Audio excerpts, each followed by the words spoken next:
Hello. So I wanted to share my thoughts on Disney's 2023 Haunted Mansion. I really enjoyed this movie.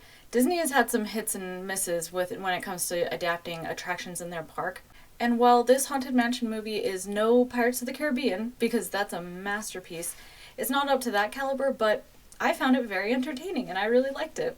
One of the great things is that it wasn't based on a movie or a story, it was based on an attraction, a ride, and so they were free to do whatever they wanted. There weren't pre established stories or characters that they had that they were forced to, follow and redo.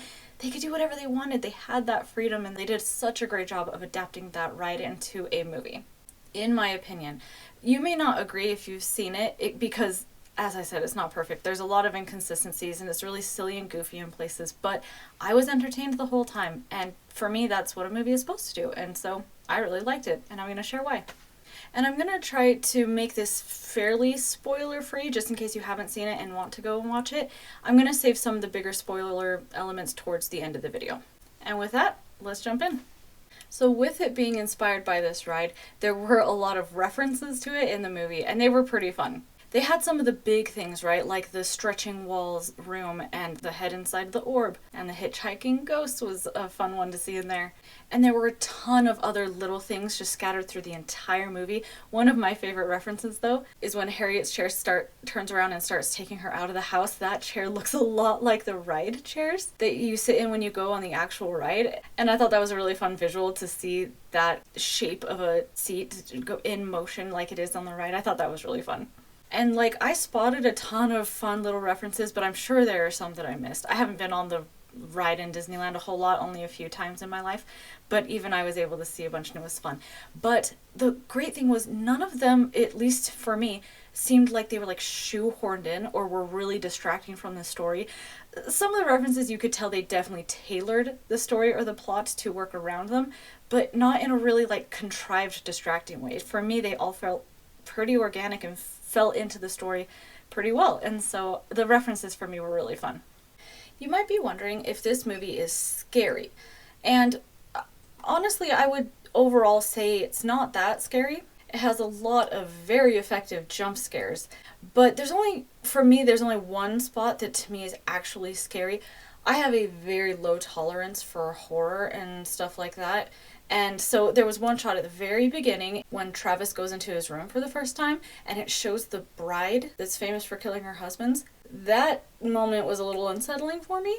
And honestly, just that bride character in general through the whole movie, she is the character that to me is the most scary, but nothing that turns me off from watching the movie. It was fun, like I said, a lot of really fun jump scares and spooky parts that just made it a fun Halloween movie, but nothing too scary. Something that was very surprising to me in this movie is that it had a lot of really heartfelt emotional moments, because overall this movie is pretty goofy and silly. It's a comedy, but there were a lot of moments that really got me a little teary-eyed. And almost all of that credit can go to the lead actor. Lakeith Stanfield, I believe is his name. He was phenomenal. His performance really made it for me. And honestly, I kind of almost think that he was a little too good for this movie in ways, because it is a very light, funny, goofy movie, and his performance a lot of times came off as being really genuine and serious, almost drama-esque. It was pretty different from the rest, but oddly it didn't feel out of place, and it gave the whole thing a ton of emotion. And so somehow it really did fit in there, and his dramatic performance really held the movie up, and I thought he did a great job. I would probably say that is what held the movie together for me, because otherwise the tone would probably be a little bit too light the whole time and be a little bit one note, and his moments really made me connect with the characters and for the movie and the story, and that's really what held it together for me, was his performance. And the other characters, the whole cast was amazing. I need to give them all credit. Each of them played their parts so well, and there was a great variety, and so they were able to play off of each other, and there was a whole bunch of different dynamics and just funny comedic moments because of all of the various personalities and all the characters that they put into this movie. And a whole hunk of them, many of them, had their own arcs that were very satisfying, and it was really fun to see them grow and become more confident, or whatever their story was. That to me is one of the most important things with movies. You gotta have a good story and you gotta have good characters, and this movie really did have both. The characters were so good. And one thing that I would like to give a shout out to for this movie is the production design and the creative cinematography, they did a really good job at making this movie look good and engaging and fun.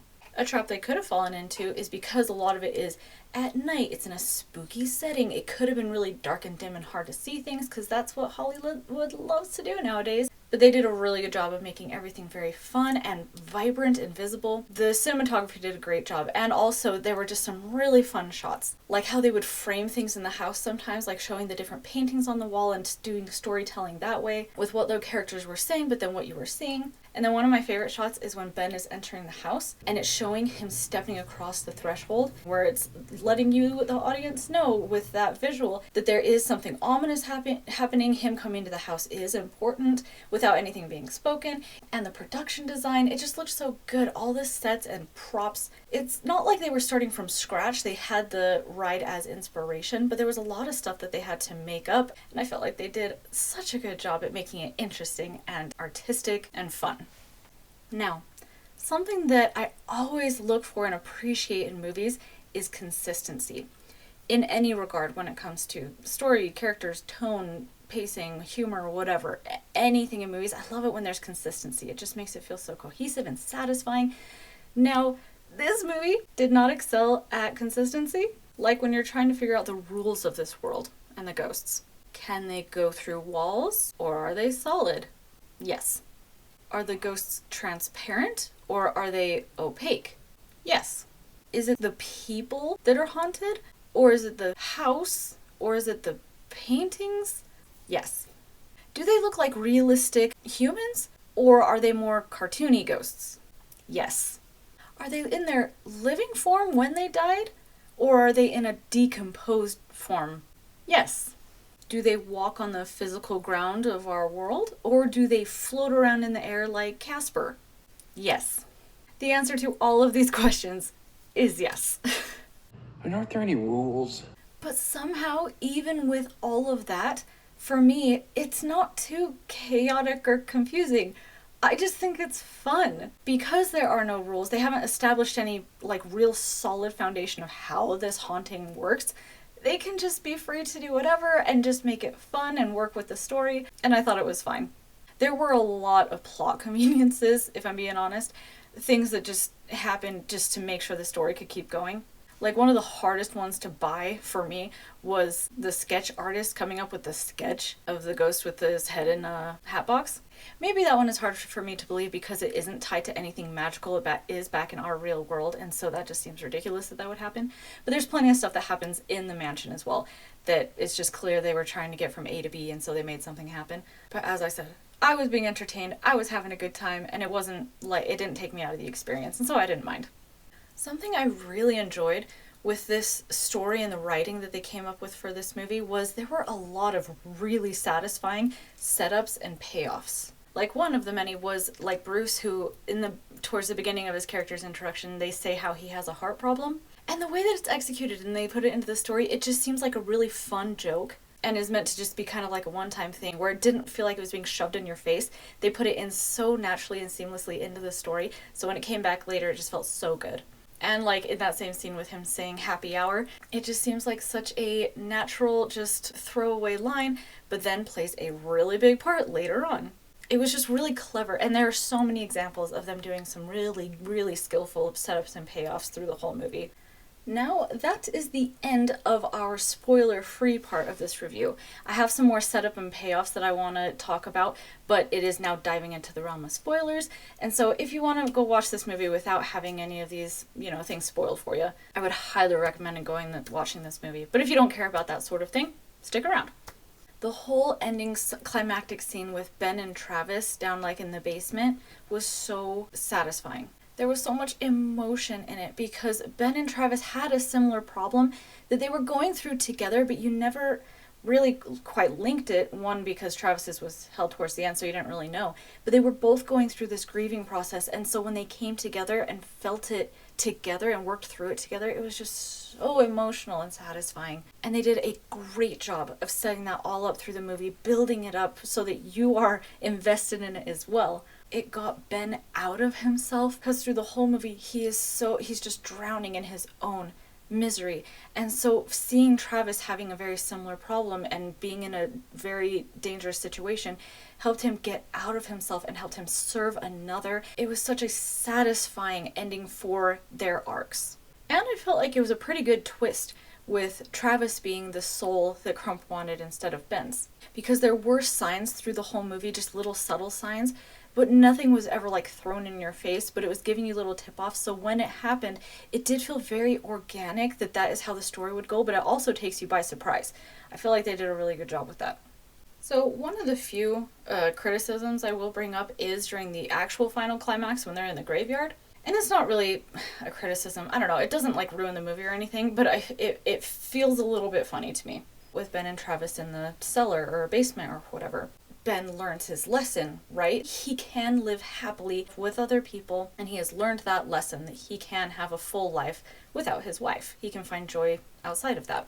So then, when it goes to the graveyard with Crump, it's not quite believable to me that he would give his soul to Crump. They make it pretty clear that it is just a distraction, a diversion, and it's not actually real. But the actor is playing it way too hard. He's playing it very believably. And so it's almost confusing where it's like, okay, I feel like I know that this is supposed to be a distraction, but he's playing it so real that you're like, is he serious? Is he wanting to give his soul over? But that doesn't make sense with the scene that had just happened. And so it felt a little bit off to me that the climax of the story had already happened, so that when the climax of the plot happens, I don't know, it just didn't quite match up to me. Or at least it didn't correlate with the performance given by Ben. I don't know, it's a small thing. It doesn't ruin the movie, like I said, but it just felt a little bit funky. So there you have it. There are my thoughts on the 2023 Haunted Mansion movie. This movie is not perfect, but it's just so entertaining and fun that I wanted to do a positive review for it just to kind of spread the word. I can't guarantee that you'll like it. It is kind of goofy, and like I said, there are some places that are just really convenient, but I really enjoyed it, and so you might too. Who knows? So thank you so much for sticking around and watching my video, and I hope you have a wonderful day. Bye!